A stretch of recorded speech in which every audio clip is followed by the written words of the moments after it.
بالنسبة لآخر التحضيرات، ديجا كنا في ستاج في إيطاليا. شاركت فيه العداء مروة بوزياني ومحمد أمين الجناوي، وأحمد الجزيري كان في ستاج في إسبانيا. الحمد لله معناتها التحضيرات عدات كوم الفو، وين شاركوا العدائين في آخر دوري ماسي اللي هو زاد صار في باريس لهنا وحققوا مراتب ممتازة. توا مركزين على الألعاب الأولمبية.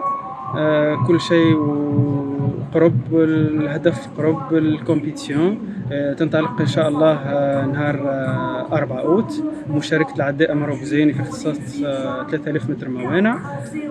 وبالنسبة لأحمد الجزيري ومحمد أمين الجناوي يوم 5 أوت إن شاء الله 3000 متر موانع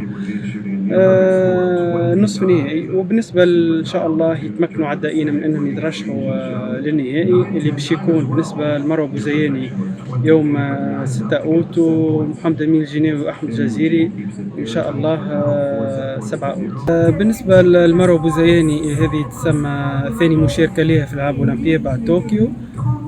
أما أحمد الجزيري والجناوي هذه أول مشاركة.